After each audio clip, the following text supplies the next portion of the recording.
guys, happy Sunday with Satan, and happy Mother's Day to all of the amazing mothers out there that do everything that they possibly can, and the single mothers and the single dads that do everything that they possibly can. You guys are amazing.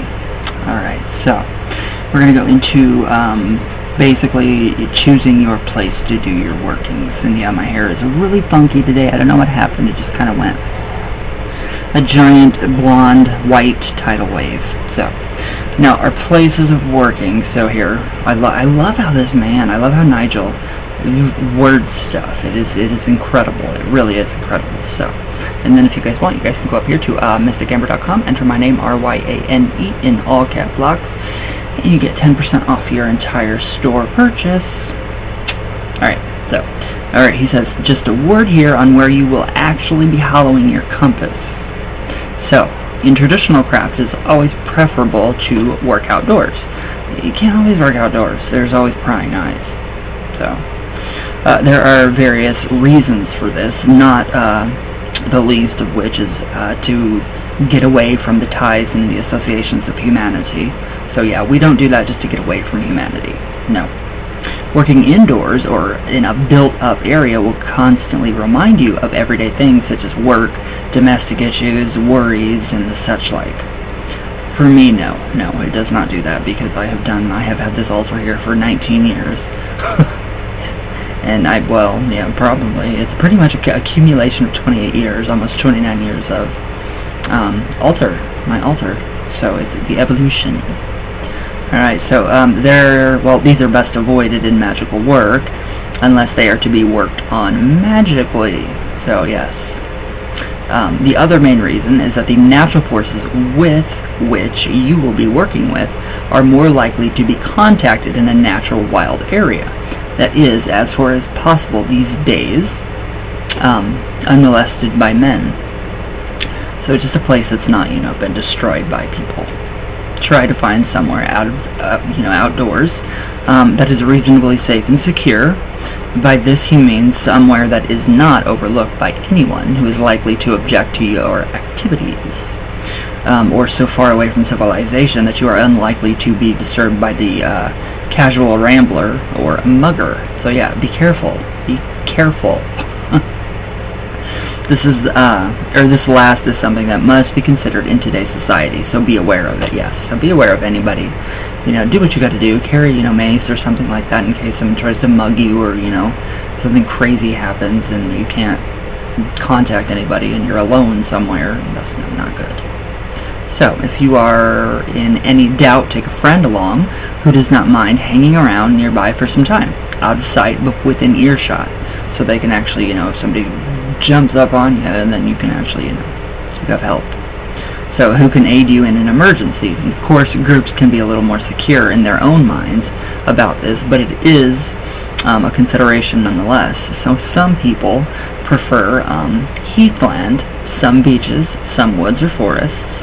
Whatever you choose to work, ensure that you have the permission of the local spirits or natural guardians before you begin, which I really like. So that's just, you're walking out into the area, and you're really getting the feel for it, and you are actually, kind of just feeling and becoming one with all of the liminal landscapes and the genie Loki of the land. So, yeah, it's pretty nice. Now, how would you like it if someone marched into your living room without a door, or without a by your leave? I don't know what I wrote there. And started enacting all sorts of weird goings-on. No, you wouldn't. So be considerate of the people who live outdoors as well. That's very overlooked. I mean, that's really, really, really overlooked. The people outdoors, the fairy folk, the elementals. So the simplest way is to visit the site sometime beforehand with an offering of something like bread and milk, or milk and honey. Out loud or mentally ask permission of the natural guardians to use the site as a working place, and pour the offering on the ground, or on a tree stump, rock, or hole in the sand or dirt. So yeah, it's always respectful to do that. Always respectful to ask for permission, so you kind of have to. So sit quietly and open your senses for a reply. It may take some time, so be patient, but you will get an answer if you use your intuition. You may feel a warm gust of air, hear a bird singing brightly, find an animal, as you may feel, find an animal staring at you in an appraising kind of way. Aww, wouldn't that be cute? Have a baby deer or a baby goat just kind of, wander around into your compass. Or any number of the things. So let your feelings be your guide. Does it feel right or does it feel wrong? Do you feel welcome or not? Be honest here, so there's no, sense in lying to yourself as you're trying to work at a place where you actually are not welcome or do not have full permission. They will soon know about it. So, if you do not feel welcome, rise, give your thanks, and walk away, or to try something elsewhere another day. So just be careful. If you feel free, or if you feel the answer is yes, give proper thanks and feel grateful that you have been accepted. It's very, very difficult. It's interesting. So this is just all helping people pick your places of working for your craft, and especially now because it's becoming a lot nicer and warmer. So now you are now ready to use the place as your special magical site and perhaps begin a relationship with its guardian or guardians. It can have more than one guardian. So remember, however, always to ask before entering and always give thanks and leave an offering upon leaving the site. Politeness goes a long way in magic and is such appreciated by the unseen world. Not a lot of people do that. A lot of people are very disrespectful. Most people I know are very disrespectful to the unseen world. And yeah, that's all I'm going to say. So, if for whatever reason you are not able to work outdoors, the indoors is perfectly acceptable. If possible, try to set aside a room especially for your magical workings, which you keep clean and tidy at all times. Decorate to your own taste. If not, then clear an area of your floor space where you can sweep, vacuum, brush it, even, and sprinkle a little salt water around to get rid of any intrusive energies before you begin. So yeah, that's pretty basic. Pretty basic. I mean, it's nice. It's nice to work indoors, but it's really nice to work outdoors, especially when you can. But it's just, it's pouring down rain today. So, and then if you have an altar indoors, it builds up energy and energy and energy and tons of energy. So that's like almost 30 years of energy being built up. So I can only imagine, what is actually in here. So that's why it's always clean. It's always tidy. I clean almost every single day. So yeah, it's pretty intense. OCD, bad, guys. So, I don't know where I went. Don't know where I went. Oh, so try to keep the atmosphere of unhelpful energies at other times, and this will help you to work there in a better frame of mind. So one of the most traditional places to work is where? At the hearth of the house. And we don't have that. So if you are lucky enough to have one these days, the main fire of the home is very potent in certain workings and should never be ignored as a place to work. So you may have to alter your natural format slightly to work there, but flexibility is one of the hallmarks of the crafter. So it is. So tomorrow we'll go on with examples of compass hollowing. Very interesting too. Very interesting. I love this man. He is a genius. Okay, so where do you guys work? You guys work in your, like a sectioned off area like that? Or do you just have like an entire room dedicated to your craft? Maybe, maybe not. Okay, let's do some coffee talk. If it actually pops up for me today.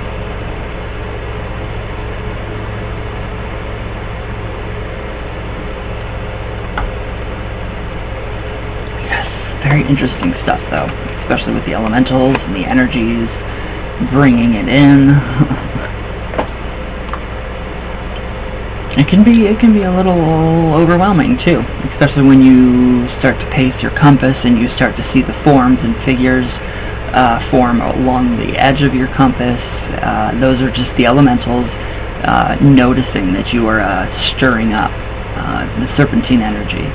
in the compass and them. So you've invited them, and they've, you know, they're there to see what you're doing.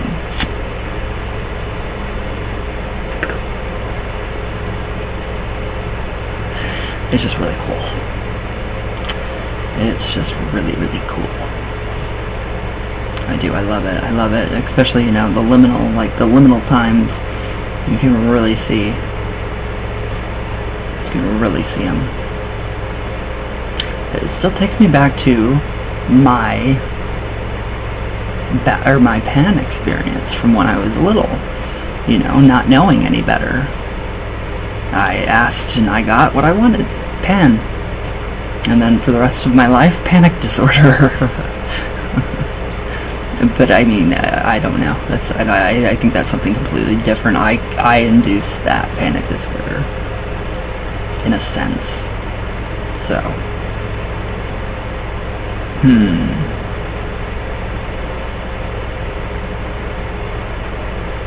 I think it's loading.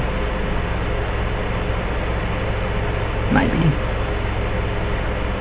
There we go. Maybe. Come on. Please? There we go. It's really raining. Well, it's not that bad, actually.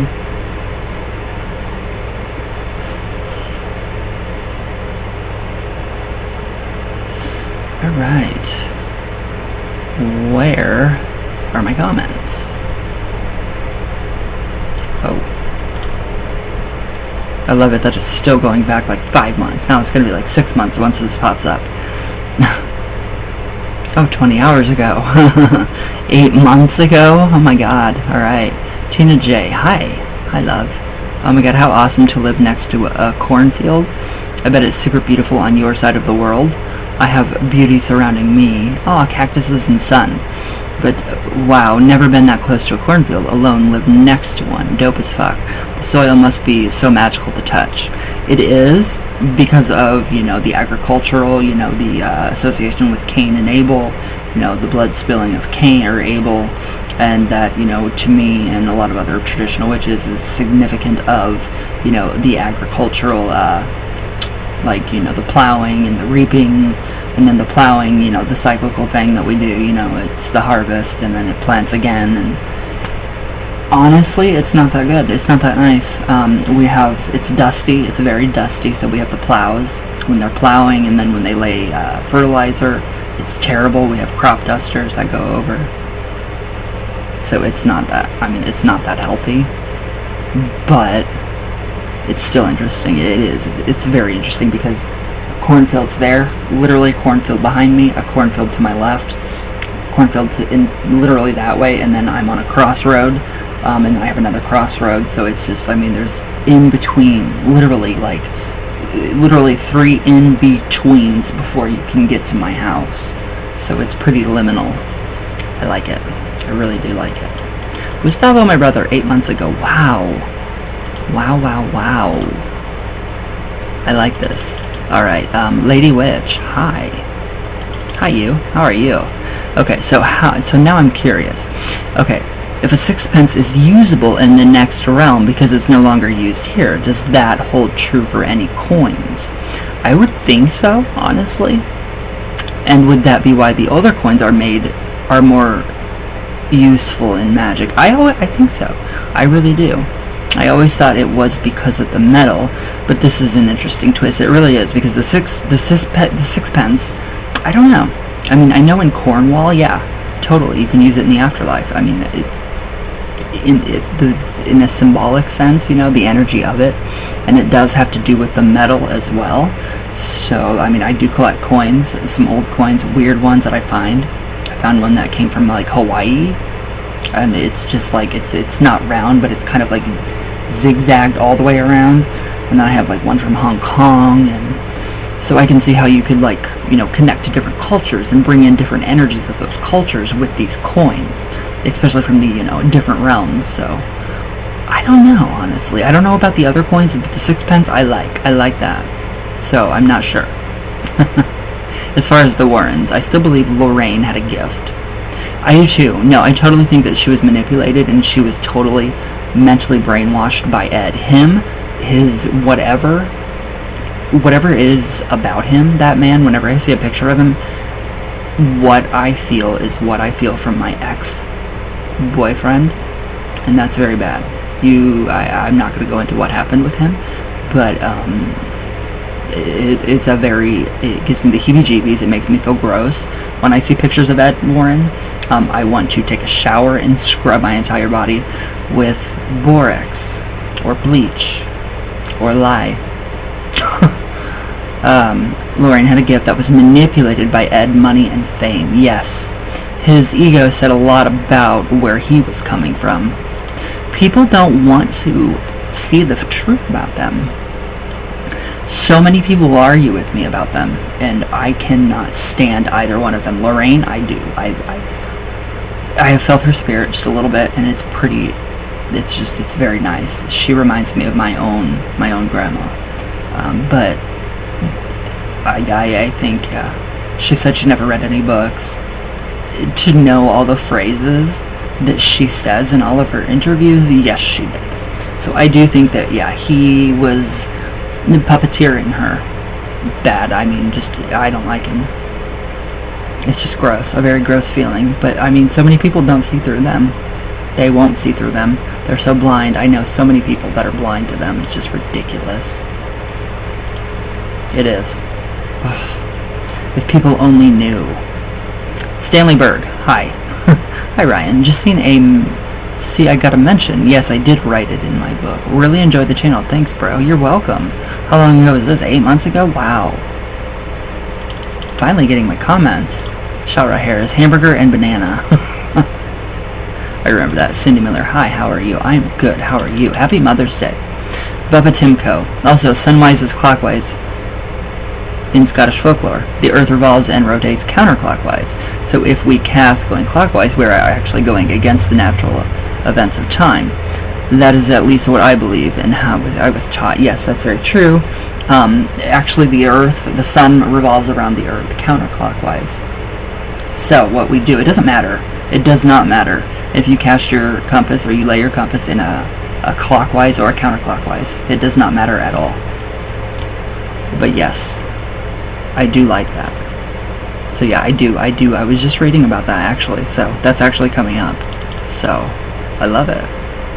Skyly Sullivan, heart back. Thank you for all the hearts. I love it. Okay, here comes one. Wow. All right. Nazia. I hope I said that. I hope I said that right. Love your eye look, but love this video more. Found it very therapeutic and informative. Ooh, thank you. Thank you. So thank you so much, and love your charm as I'm rediscovering myself after many years and wanting my spiritual beliefs to be more in depth. And after many deaths and being disowned, this wonderful deity, after lots of looking back through photo memories, she has popped up many times throughout my life, so I want to give this lady much recognition as possible without being disrespectful or doing wrong. And yes, I'm a big old Roman Catholic, but very lapsed. So many thanks and blessings. Aww. And that is what she is too. She's Roman Catholic. So yes, she wants to be recognized in her tradition, and that's Roman Catholicism. I don't get it. I don't get why they exiled her, but that's amazing. That is amazing. Thank you. That is really, really cool. Thank you. I love your comments, guys. Donna, can you get anything on what's happening with Trump and a plan to save the world? No. I keep politics out of my tarot. No. Stanley Berg, cool. I like this rosary prayer. Love finding a new one. This must be a OG rosary prayer. This shall be rewatched, paused, and written into my book. Thank you. Yes, that is an original rosario prayer for La Santísima Muerte. Everything that I did with the series of her, all of these come from Mexico City, from a traditional person that practiced or follows her. Sasha Slaughter. Hi you. It's been a long time. Looking great content. Don't doubt yourself. I'm trying not to. Thank you. I love you. Thank you, thank you, thank you. I think that's it. Yeah, that is, guys. It's not letting me go back down to the other comments, so. But yeah, it's really interesting. Why am I blurry? I'm always blurry or something's going on there. Now I'm finally not blurry and I hate my hair. So, but alright guys, I hope you guys have a great Sunday with Satan. Happy Mother's Day again to all the amazing mothers out there. Thank you guys for all the comments. They are incredible. I love seeing all these beautiful comments that you guys write, and thank you for recognizing me as something. As something. So, alright, I love you guys very much. Please be safe, stay healthy, and all that good stuff. And I love you guys with all my heart. All the way from Venus, all the way back down. And I will see you all tomorrow. So, thank you guys so much for watching. I appreciate it. I really do. And I'll see you guys tomorrow.